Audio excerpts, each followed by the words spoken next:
Hey, this is Chuck Billy from Testament, and I'm blowing it up. I'm blowing it up. Blowing up. On Capital Chaos. Capital Chaos. Capital Chaos TV. This is Tom Sundgren with Capital Chaos TV, and I'm here today with Tom Fountainhead.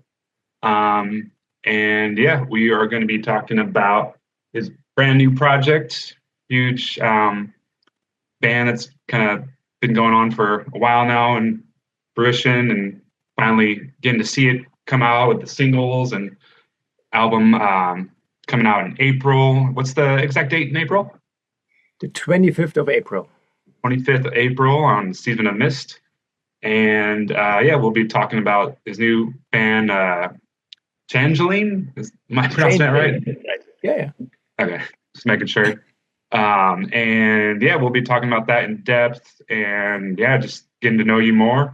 Really appreciate you taking this time. I know we've been talking online on and off for many, many years. I want to say kind of around Fear is the Enemy kind of time for your solo album, give or take. But yeah, I've been a huge fan of your work ever since Fear is the Enemy. I think that's kind of right when I saw it. And that remind me, that came out 2012? Oh man, it's been so long. I think so.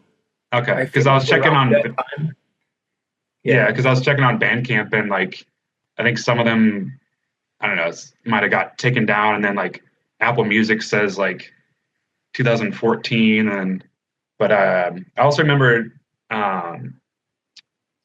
hearing you from the Pits Minimum project, I believe, the 2B to 8 normal.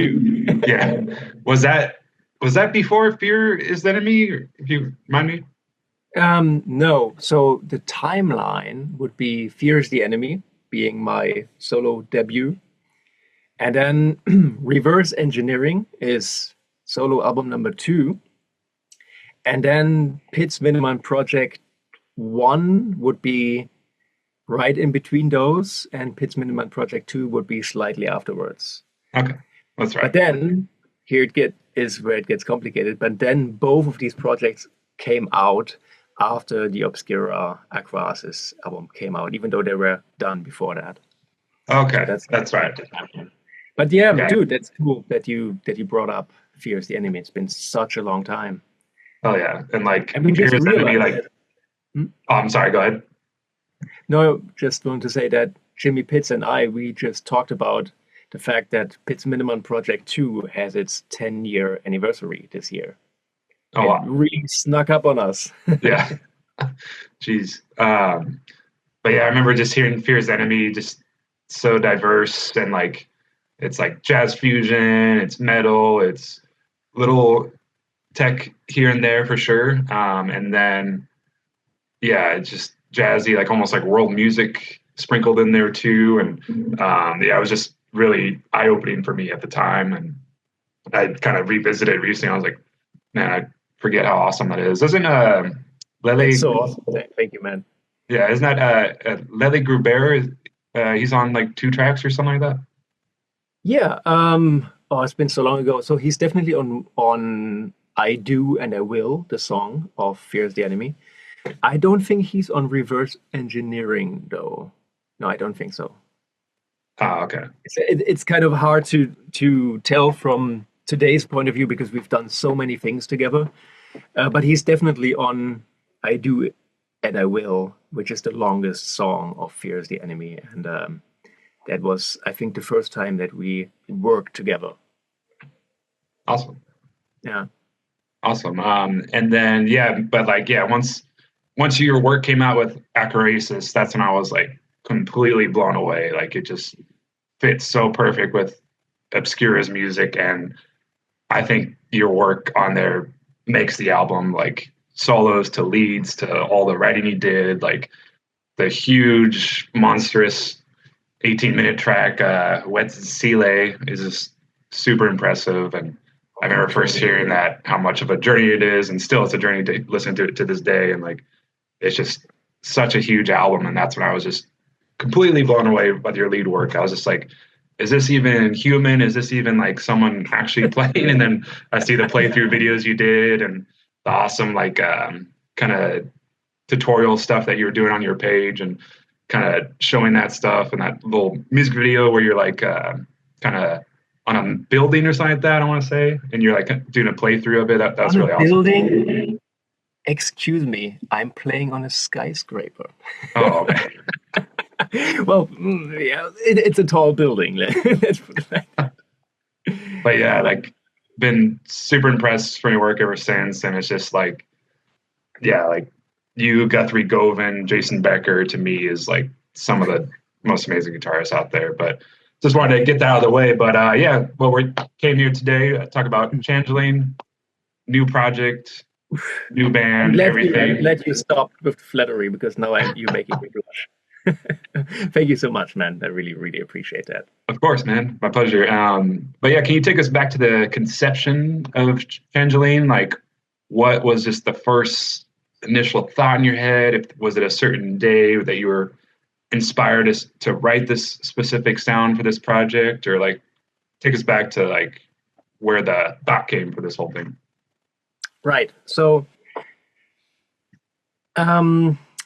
Changeling first started when I was brainstorming with Christian Münzner, who most people also who are familiar with Obscura will know as another former member of that band. And we have been friends since we were teenagers, basically.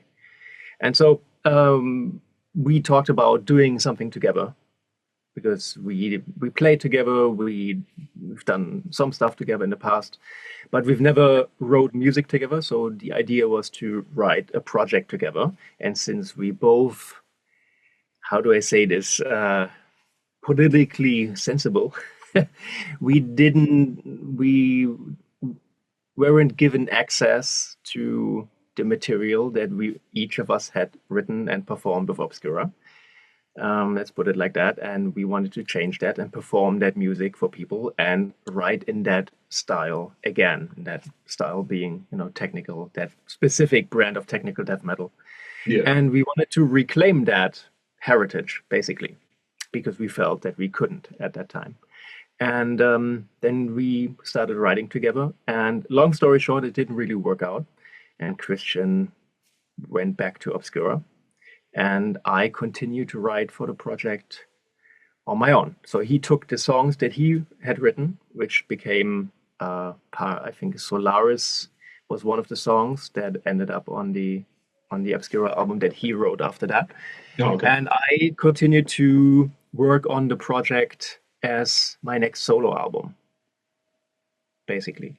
And then the pandemic hit, and that's where I really wrote and conceptualized the bulk of the album and thought about what could I do, like, now that I have all these song ideas and I have all this music, which is roughly in the tech dev realm, which I didn't even want to revisit on my own in the first place. So I had to do a lot of, thinking and convincing myself to go back there, because there was quite a few traumatic memories associated with that. And I didn't feel ready at first to tackle that. But then once I got over that hump and really felt like I had ideas coming up that would take my contribution, my personal contribution to that genre, to another place. Like, once I had the feeling like I could offer something that I've already offered on Acroasis, but take it to another level and add this and this and this and this, then I really got into the groove of things, and then continued to work on the material, record it, produce it, start looking for band members, and then all the different concepts that are now making up the bulk of the album continually started to emerge. And now here we are, many years later. Awesome. That's great to, pick up something you started, a few years ago, and, come through it with adversity and just new angles and just, like a fresh breath of air, with it, and just, still pursue it forward and see it all come to fruition.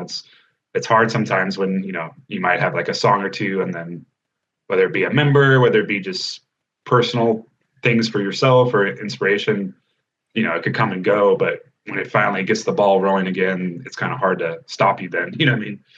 Yeah, for sure. For me, it was mainly about like the issue I had, the hang up at first was once it was clear that Christian and I weren't going to do this thing together, was okay, well, if him and I combining forces is not the selling point, what is the selling point? Because I never, like, I have written with many people, for many people, and worked on a ton of albums, as you know. But if it's a thing that is really me and that I write and conceptualize and produce and record from start to finish, like Fear is the Enemy and Reverse Engineering, then I need a bigger reason. I really need something to say.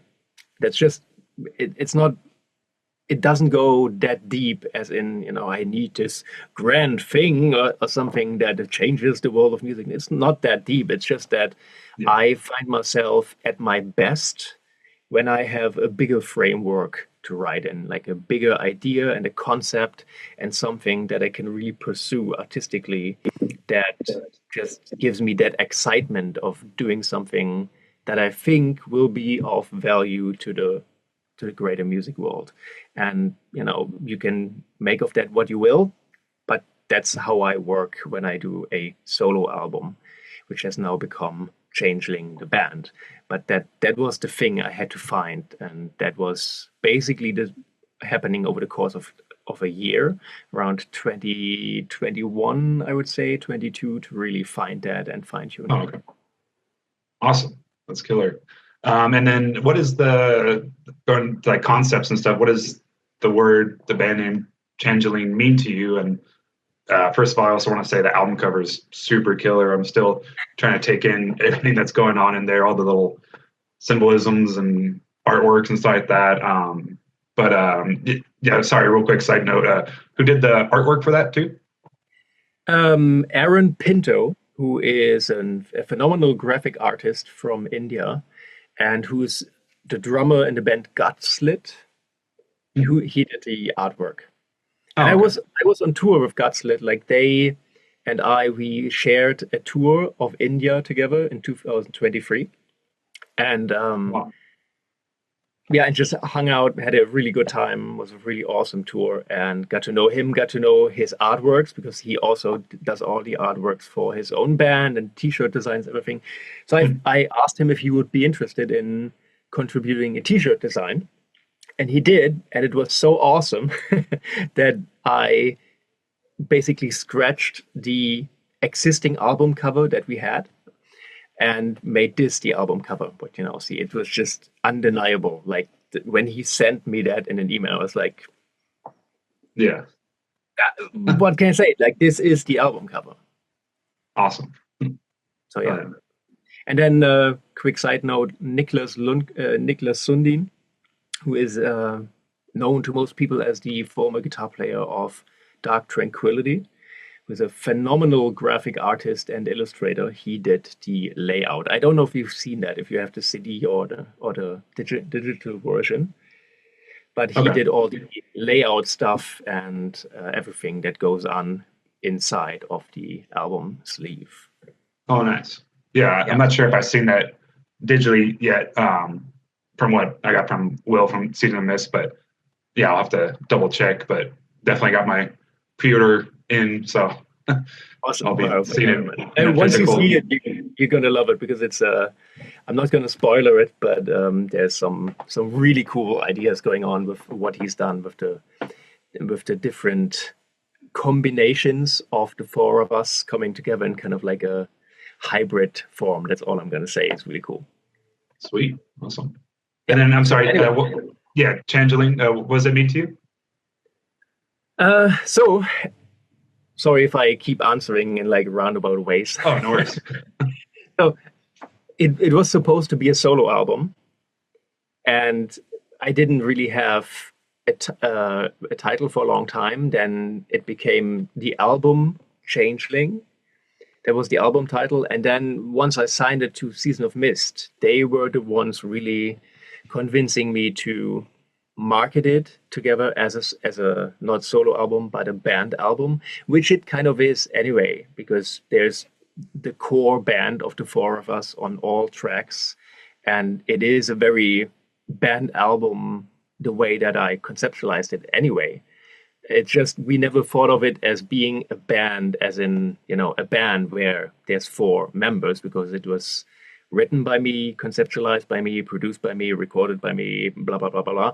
And but that doesn't mean that these four people, or like these other three people in the band, Arran, Mike, and Florian, have not been extremely important to how this album came to be. And so it made sense to say, well, okay, then this is a band now, and I guess my talents are more in music than in marketing. So I was like, okay, then just let's pick the album title as the band name then. Oh, yeah. And awesome. Changeling is the name of a race of changelings, of what is the word when you can shapeshifters. Okay. A race of shapeshifters in Star Trek Deep Space Nine. Oh, okay. Interesting. I don't know too much about Star Trek, but I know there's a lot of inner meanings and just a lot of knowledge itself in the show itself, and political stuff, and just really deep messages. Like, I have some friends that are kind of into it, but yeah, I'll definitely have to give it a chance sometime.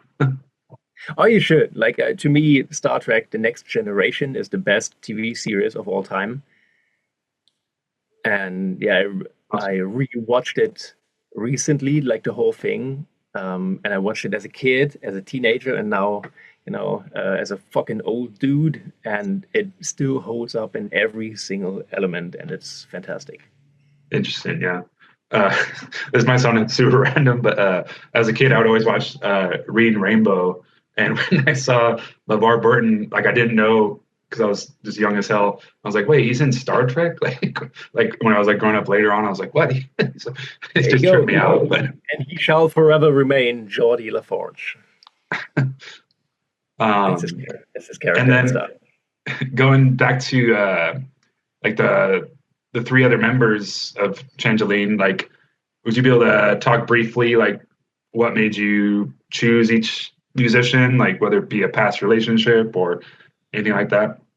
Yeah. So Mike was somebody that Christian and I had already talked about as the drummer back when we were still thinking of it as this duo thing. And him and I met when I was touring with Defeated Sanity in 2017, and we were sharing the stage together and hung out and really got along great. And that was when he was still in Fear Factory. And he was playing with his other band, Malignancy, also really awesome. So, yeah, that was the origin of us being like, yeah, well, we should do something together. And he is one of the absolute best in the entire scene. So that was a great opportunity to get him on board. And Florian, Morean, and I, we have been friends since around the same time, like 2017, because we both played with an Egyptian artist called Nada Sadek. Oh, okay. And played a bunch of shows with him, met really cinematically in Egypt on a trip there, and became instant friends. And I've been a fan of his work from before that, and he knew who I was, and we're just extremely compatible on so many levels. And we have it's even strange to say that for me, that we have mutual respect for each other, because I still consider him like an inspiration and a role model for what I want to do. And he is my favorite composer and lyricist in death metal, hands down. So when it was clear to me that I wanted to do a vocal album, because for those who don't know, my first two solo albums are largely instrumental. So that it was not going to be an instrumental album, Flo was my one and only choice. And here we are. And then Awesome.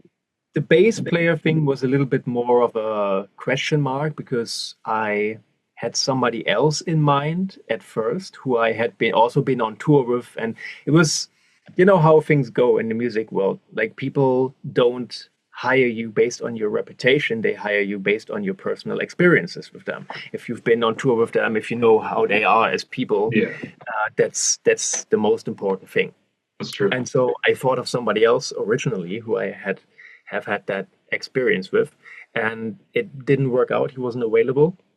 And so Arran was kind of a wild card because we had contact on social media and I knew what he was, and I knew that he was doing fantastic work with other bands. And so I just hit him up and sent him some stuff, and he was interested. And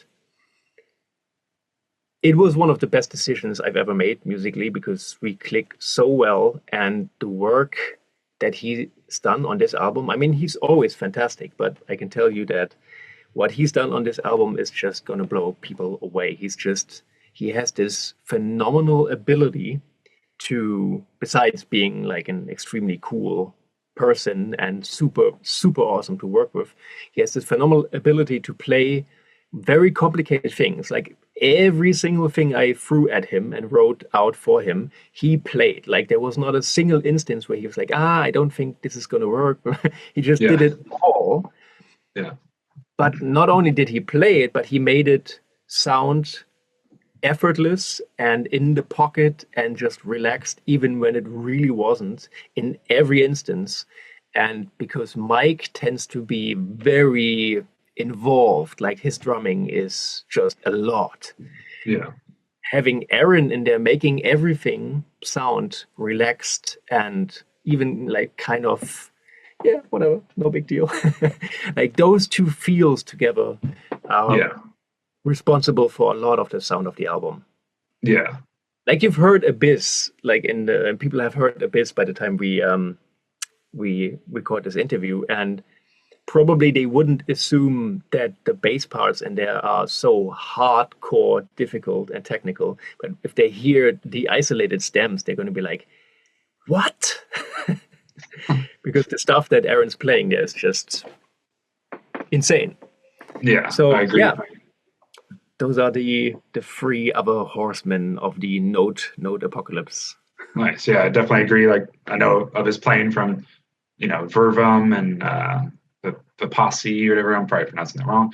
But just incredible playing. And like, I follow him on Instagram, and it's cool that he does all these other projects too. And he'll play with like acoustic people and just awesome jazz sounds and just perfect tone. And it's cool to, compliment a drummer that's, so huge and sporadic, and they just, meet in the middle and then, go back and forth. Like, that's pretty hard to do in tech death in general. And, to have that amazing tone and stick out and, write completely different stuff is what really sets amazing bass players to be, personally. But yeah, I really hope that this album will help get him to that level of visibility in the scene that a few other people have. But I think he's just, like, he deserves it, on all levels, to be really seen as one of the absolute top players in the scene. I would really love that. Oh yeah, I agree too. And yeah, I'm not gonna spoil any guest musicians on the album because there's a huge list. And when I first saw it, I was just like even more juiced for the album. And I was just like, what? Like, I couldn't believe these other legends on here. I was like blown away to see that. But could we talk a little bit about the orchestration a little bit in general with musicians on there? And I also kind of read background, I'm totally probably pronouncing it wrong. You play this instrument, the oud or something like that as well. Like, can you describe a little bit about the conception of these other instruments that you wanted in the album and saw? Yeah, so first the oud, I was looking for a little bit of a kick in my own butt to kickstart the writing process when I started writing what became Changeling. And one of the things that I also teach my students is to put yourself, like, whenever you are feeling a little bit of a writer's block coming up, you put yourself back in the beginner's mindset and you try to find something where you feel like the happiest hack, as I always say. Like I've written a lot of stuff in the past on piano, on all sorts of instruments, and this time I chose the oud as my writing tool. So I wrote a lot of the ideas and the riffs on the album on the oud, which is a Middle Eastern instrument. It's ancient. It's a fretless instrument. It has 11 strings, 10 double strings, and 1 single string. And I got into it a few years ago, and I was a member of the band Amogh Symphony, and we did this double album called Four. And that was when I was really getting into oud, and I play oud on like almost every song on the album and just really got into it. I'm still a hack on it, even though I took a couple of lessons, but it's still like I pick up the instrument and I have no idea what I'm doing, but I have an instinct for what sounds good to me.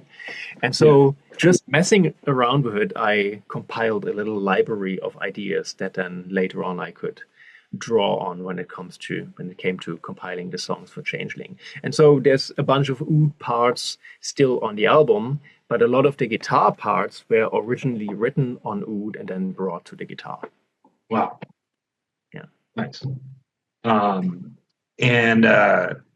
Because that's such a huge album that like I've listened to it probably 3.5 times through so far, and still each time there's all these different layers and different instruments that I'm like trying to pick up on. I'm just like, oh, I'm curious about this instrument, and then I'm going to keep researching and trying to figure out on my own, like, is this that instrument I'm listening to right now, and kind of just have its own journey for rediscovering it over and over.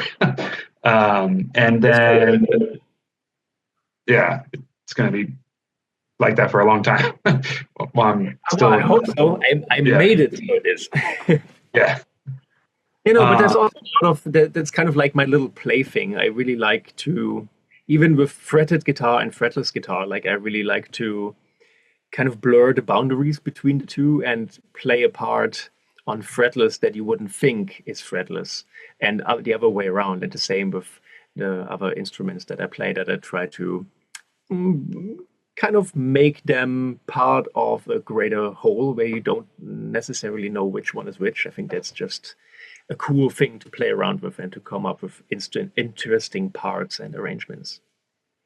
Yeah, awesome. And I was curious, like, so when you get all these musicians for the strings or any horns and stuff like that, like, do you already have like notated music notes written out for them, or is there some of them and you're just like, all right, have fun with this track at this minute mark to that minute mark, or a little bit of both? Or well, for this project it's all written out.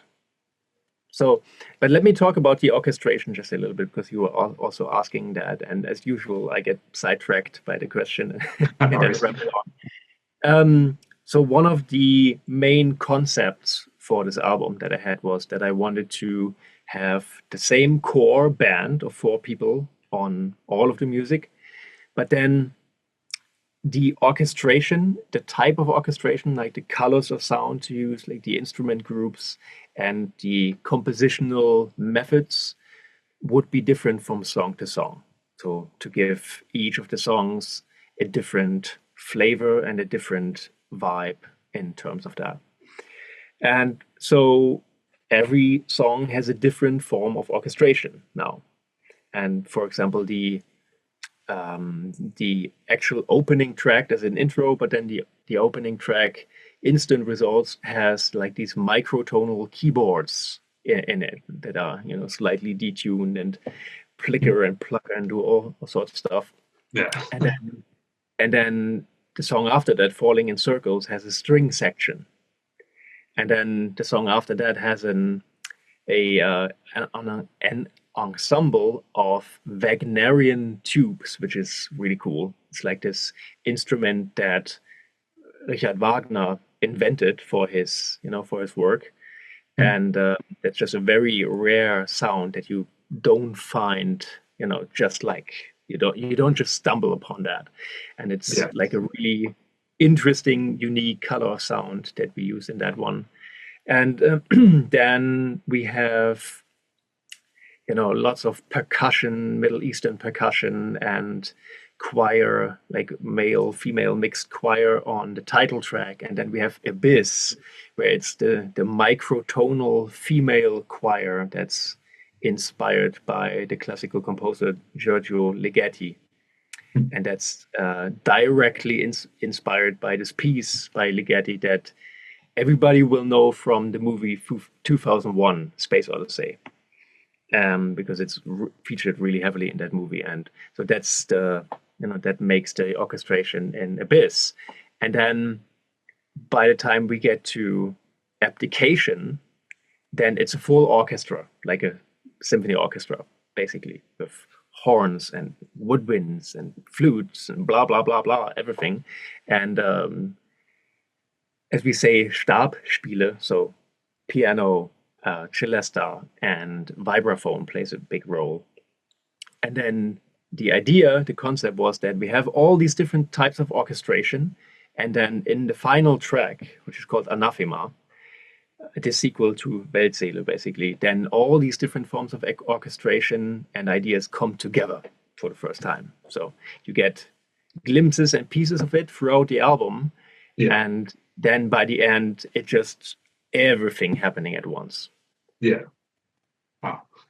That's huge. And I was going to ask, some microtonal like stuff, like I've only discovered that, like, I don't know, 5-6 years ago, or like the concept of what it is. I'm not super huge on music theory in general, but have you ever played on like a microtonal like custom guitar where the frets are like all jagged and different and set up like that? No. I mean, I've seen like one.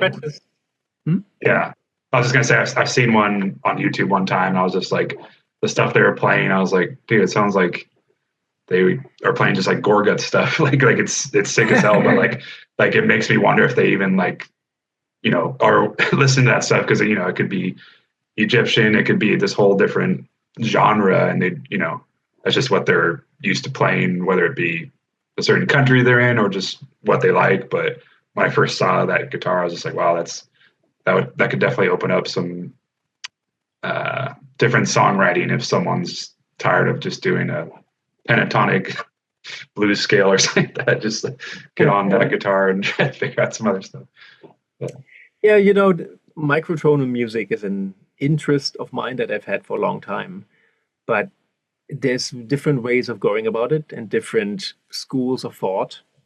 And I have to honestly say that there's very little microtonal music that I actually like, because often enough it becomes kind of a theoretical exercise and kind of like a little bit of a, I don't know, like a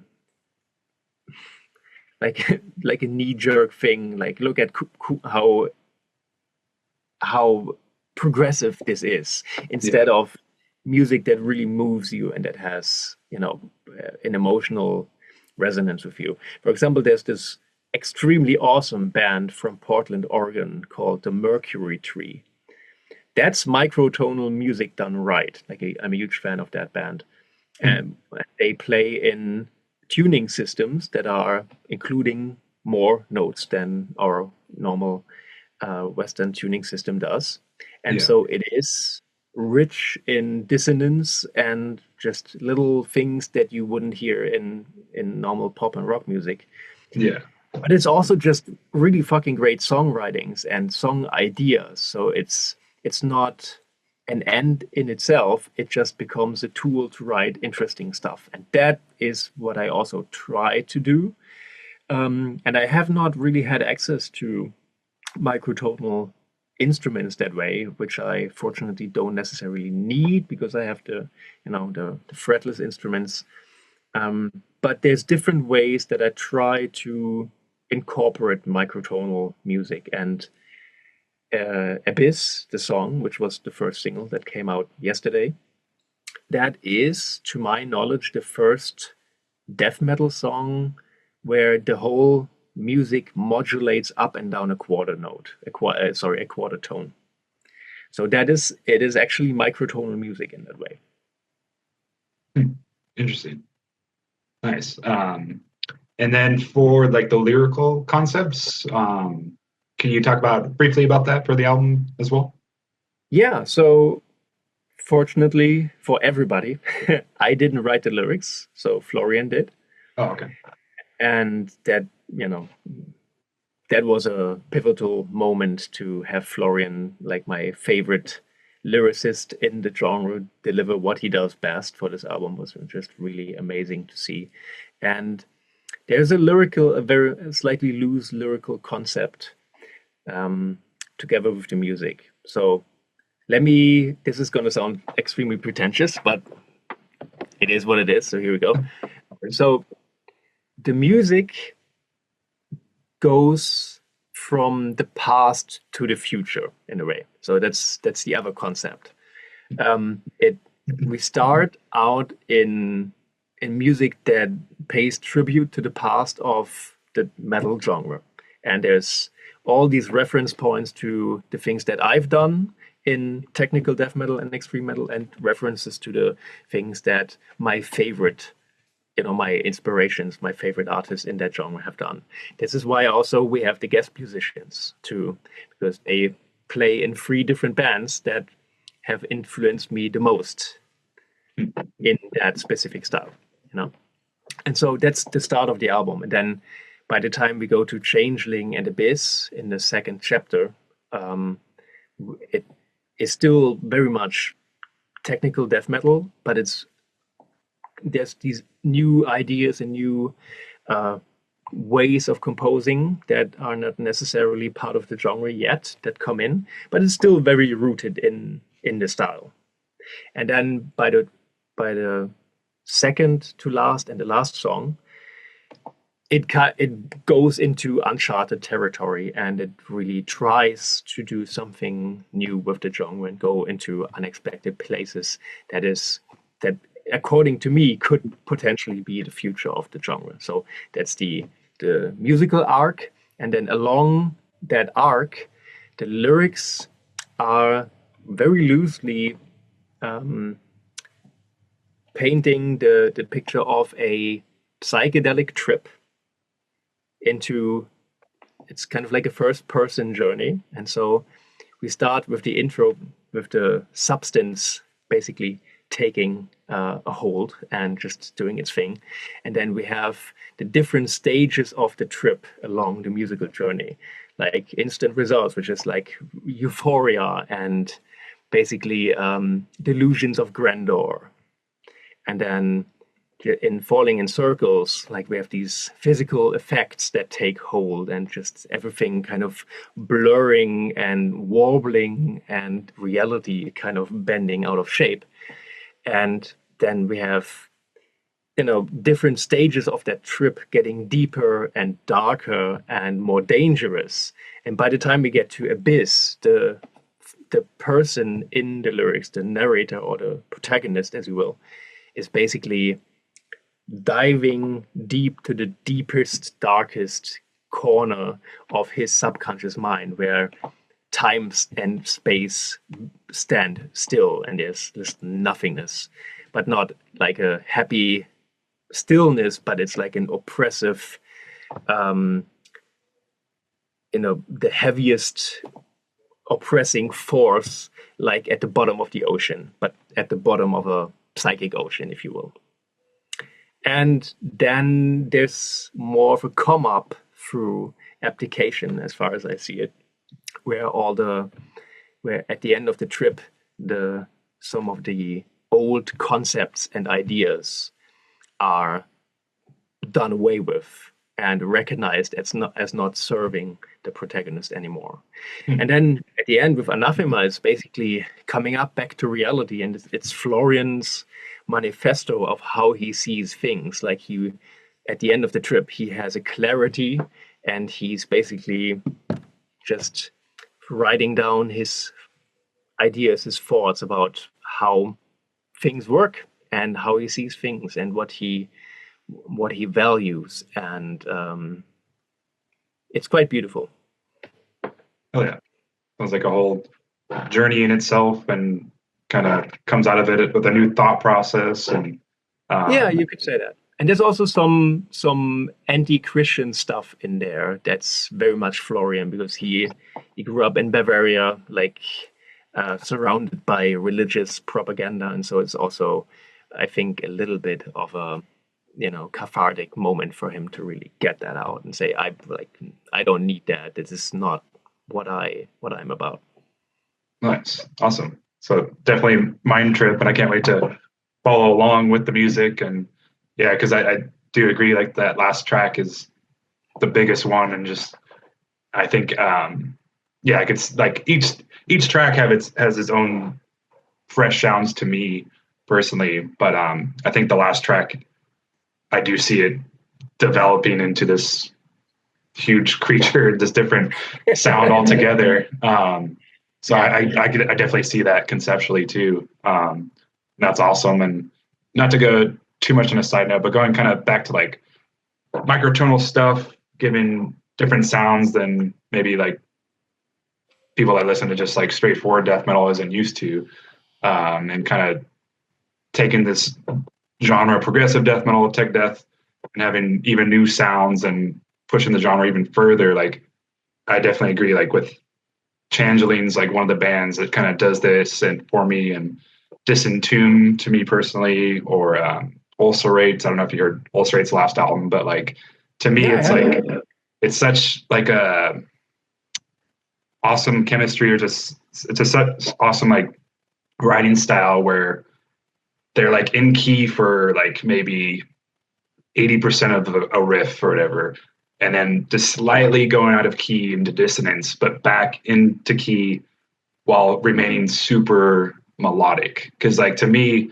to be dissonant but extremely melodic to where it's memorable for me first listen, that is the key for me to really dig a band. Like it's like, because it's so hard.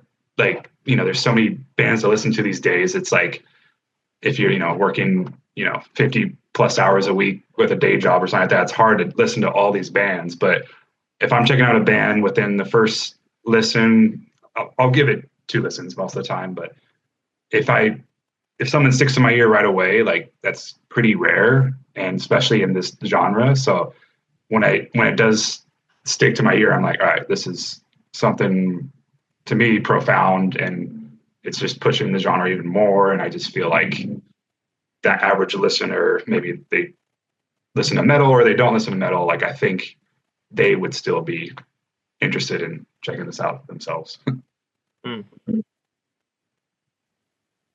But I definitely think this is pushing it for the genre itself, and a lot of people are gonna grab on and really, really dig it. Do you have any favorite songs off the album? I'd say mine are Instant Results, Falling in Circles, definitely those two. And then Anathema, the last song, is really great. And then after a couple more listens, I think What World, that one's standing out to me.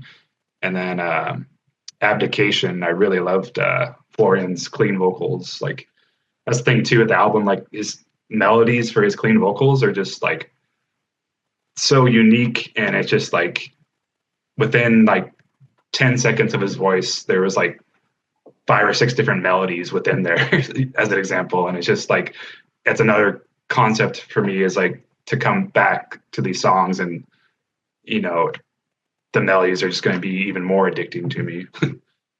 That's awesome. Yeah, and it's very hard for me to pick favorites. It's also very interesting to hear people's favorites. And so you picked both the shortest songs and then the longest songs. Yeah.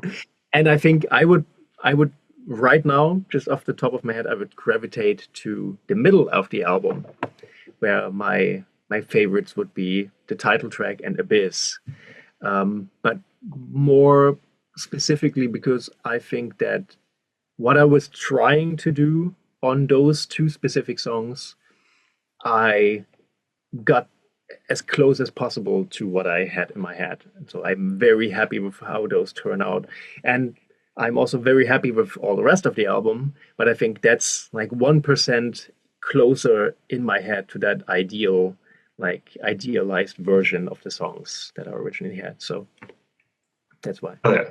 No, yeah. And don't get me wrong. Abyss, the single that came out, that shit's heavy as hell. Like, to me, it's like Gorguts Obscura on steroids or something like that. But it's still, that's cool. Still, its own style too. And yeah, so many layers, and the bass just bring it out even more. And yeah, like the soft parts are like really awesome too in that song. It's like I'm very happy with this album, and I think all of us, like who are the main band, us four, but also the, as I call them, the VIPs who are not in the core band, but there's so many people on this album who've been so extremely helpful and supportive and have played such a huge part in the album being what it is. And we all believe in the strength of this album in an equal way. And the fact that everybody has a different favorite, I think speaks to the fact that this is not us just jerking each other off. This is just, we really have something that's really good. Because usually with albums that you're part of, the favorites become very clear. Yeah. Like back in the Acroasis days when we were making the album, I knew that there was a couple of songs that I really liked and others that I really didn't care for too much, even though I was still happy to be a part of it. And those have not changed at all since then. But with this album, everybody seems to gravitate towards something else, and I think that's a really cool thing to see, and it speaks to the quality of the album, at least in my mind. Interesting. Was there a certain song where it kind of came naturally in the sense of like you wrote it like really quickly, or like, you know what I mean, like it just came natural compared to like another song that took forever, or like maybe it was super frustrating at certain points for you? I would love to give you a song that was like an easy breezy song that just came, but everything was a struggle with this one. Yeah. This was a album of long hardship and just endless tweaking until you're like, I got it. Yeah. 2 years later, here it is. Right. So it was a struggle for sure. Oh yeah, totally. For how in depth it is, technical, and every little note you could tell it's there. It's not. There's no filler songs on this album, so it totally makes sense that each one you might be pulling your hair out at the time of writing, so to speak. Yeah. Well, first of all, thank you. But it's also that it's not about the technicality. It's not about how complex it is. Yeah. It's more like if you're trying to do something. Let's say you have a genre piece or an album that's like very much part of a tradition and of like an established sound. Then it's very easy. That doesn't mean that it's easy to make an album, but if you have something that clearly is part of something that's come before it, like in every way, the process is easier because you're referencing, if that makes sense. Like you have something, a riff, an idea, a sound, a mix, and you are referencing this to something else that already exists. And you can say, does this sound close enough? Is this the thing that already exists? And then it's a yes or no question. Yes, great. No, let's keep working on it. Yeah. So it's kind of simple in that way, even though that also can be, a lot of work. But it's a different type of work.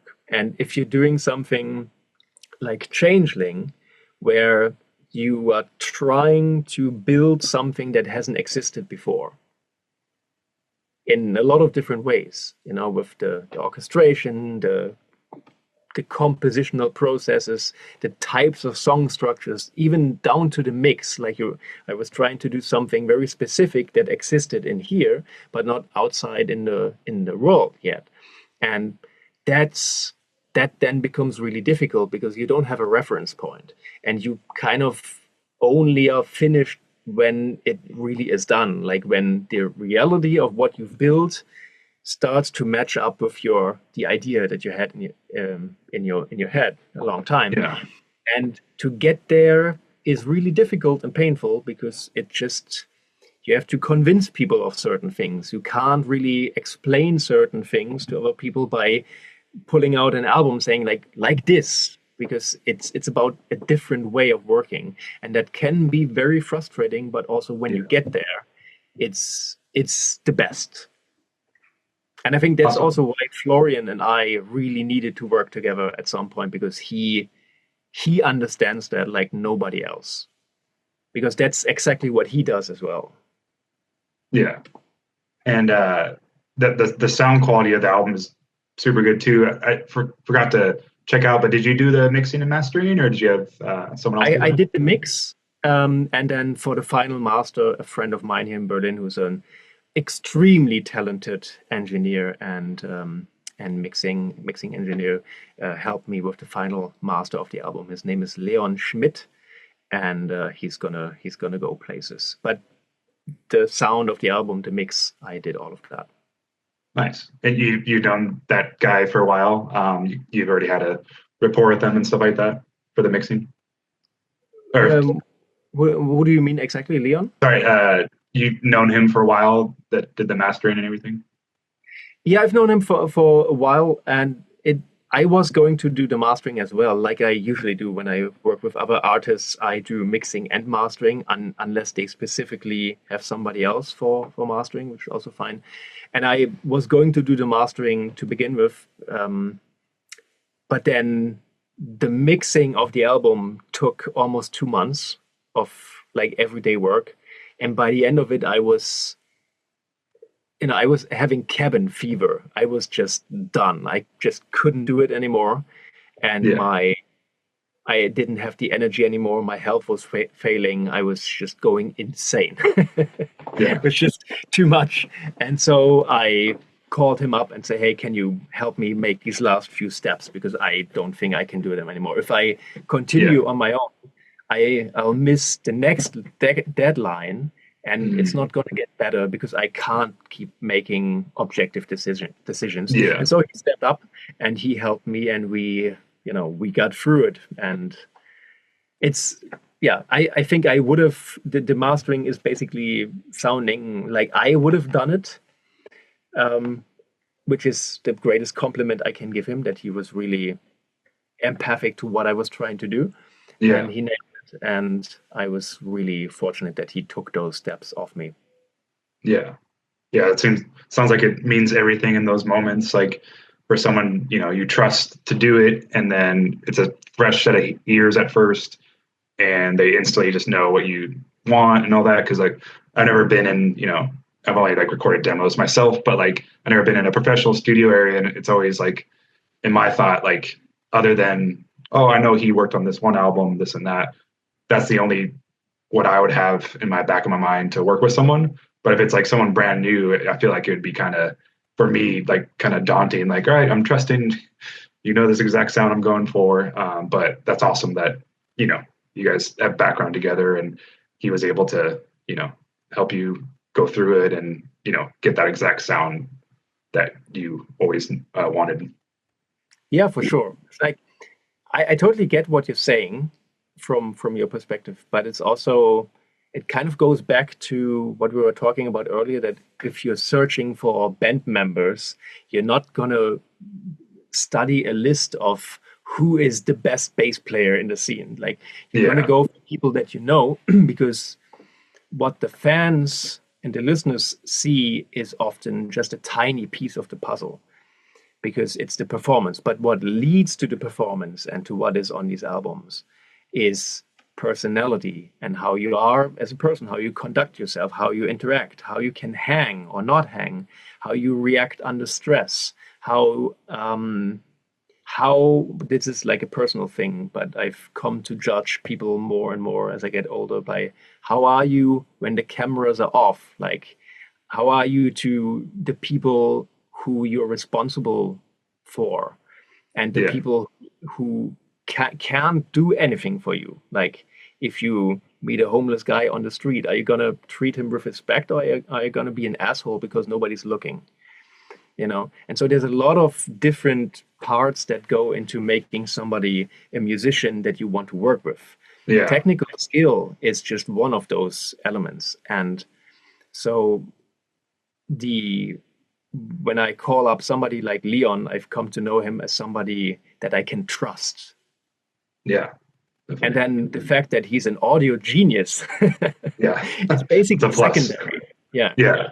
What I mean is like that's a big part of it, but there's also other people that I could call, but then I want to call somebody that I know will be understanding of where I am and what I'm trying to do, and gets the music and gets the situation, and is then like saying, you know what, let's fucking do this. Yeah.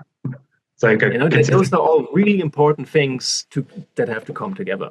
Yeah, it's like I watched an interview with Devin Townsend a while ago, who's one of my heroes, and he was talking about his mixing process, and he was talking about how he worked with all these great decorated engineers, over his career, and that it was such a struggle to get them to do what he needed them to do.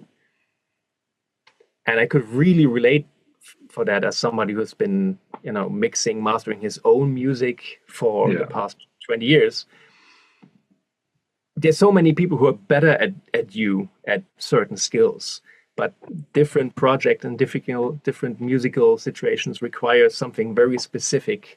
And a lot of times it takes people who are more empathic than technical to really get that specific thing. And with the highly decorated, super successful engineers, oftentimes you get the technical skill, but not the empathy. So, like with Leon, right now he's a nobody. Nobody knows except a very few people. But I can absolutely assure you, in a couple of years, people are going to be like, "Oh, he's up there," because he has those skills. And there you go. Awesome. Yeah, that totally makes sense now, the way you put it like that. It's almost like consistency of a friendship first, consistency of just being a good human second, and then just, in general, work ethic, then musicianship or engineering. Like that's all later. And, when you have it all together, that's part of the puzzle. Are you guys wanting to take this live eventually, or is there any talks of it, or just for now, get that album out and get the responses from then and see where it goes? Or do you have any thoughts of that for live? I would love to take this to the stage. Not only would be cool, but as in, let's fucking go, man. And it's been such a struggle the past couple of years for me to do anything live. I've played with a lot of bands, obviously, but man, that's been an area of my career that I've never been happy with. The fact that I don't get to tour as much as I would love to, and to get to play for people as much as I would love to. And then sometimes, you go online and you see people commenting, I don't know, he doesn't tour as much, it kind of sucks. And you don't even know, if I had an opportunity to play in your garden, I fucking would. So I really hope that this album can help change that, no pun intended. And I need some people for that. I need a booking agency. I need help, because I can't do booking. I don't have the capacity for it. I don't have the time, and I don't have the talents for it. And so unfortunately, I know there's a lot of up-and-coming musicians who are really comfortable doing everything, and they do their own booking, but I can't. I really don't have the capacity for it.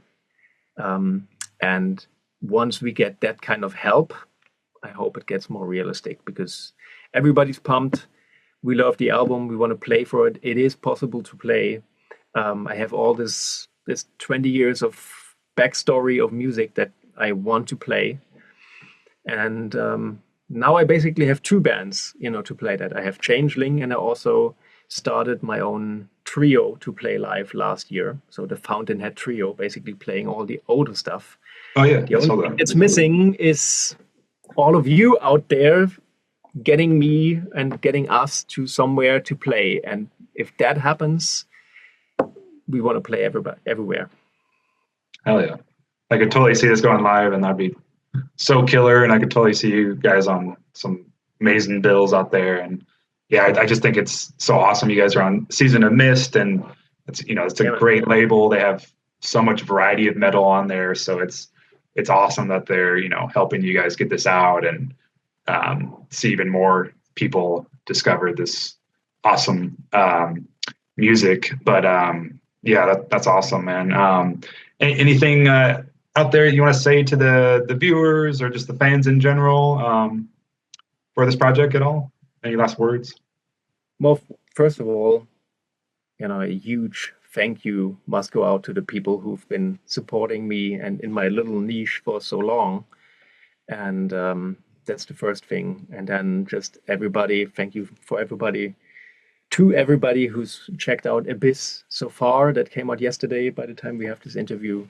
And yeah, I hope that this goes out to as many people as possible, and that it just can reach whoever is receptible to it. Because I know it's not for everybody, and it's not supposed to, and it's totally fine if people don't like it for some reason, but I just really hope that finally this time, after a decade of feeling like I'm on the outside looking in, doing all these albums, working with all these people, playing with these bands, and somehow feeling like I'm an outsider of the music business, and just the things that happen to other people in my world not happening for me, in terms of touring, in terms of even just albums that I've done that I think are just career highlights for me, not even getting reviews at all, because just couldn't get through the wall of noise. That is changing with Changeling, no pun intended. I really hope so, and that this is opening up a new chapter for me and for the awesome people who are with me on this album, and that we can take this all to the next level. That's my sincere hope. Hell yeah. No, yeah. Album is, again, can't say it enough, really amazing, so much going on. And yeah, if I could just say one word to describe the album, just like a quick headline, is just addicting, I would say. At first listen, I'm so stoked first listen, but it's just the more I just really tune in, I'm just all right, this is awesome. I can't wait to go get back to my car right now and just slam it super loud right before going to work or something like that. It's just an ever changing album in the sense of just keep on hearing new stuff. But I think any metal head out there in general, or just any musician in general, will find something in the album that they like, and it's just a huge album. And again, to all the viewers and fans out there, I can't stress enough how killer it is, how sick tech death stuff it is, soft passages, great clean vocals, great heavy vocals, all different types of stuff, and the horns and strings are just phenomenal. And it's just, yeah, it's an amazing album. But we'll put a link on below of the video for pre-ordering it on Season of Mist. Definitely, at least get a CD, vinyl, something. They got some cool shirts too. The butterfly one, that one's kind of unique. The orange and stuff, that's great. And the album cover is killer. But yeah, definitely people out there, if you haven't, check out the Abyss single. Keep an eye open for all the other singles coming out. And yeah, coming out the album April 25th, you said? Yeah. 25th. But yeah, Tom, thank you so much again. Really appreciate that, taking the time. It means a ton to me, and I'll be sharing this album for a long time. And yeah, hope to meet you one day on the road or something like that. But yeah, I hope so. Yeah, I do hope so, buddy. So much. And yeah, I hope you enjoy the rest of the day, and can't wait to see more press come out for this. Dude, what can I say? Thank you so much. Thanks for having me. And like, I am stoked and humbled by what you said about the album. So thank you. Dude, my pleasure. But yeah, thanks again, Tom. And yeah, we'll keep in touch, man. Take it easy. Peace out. Take care, man.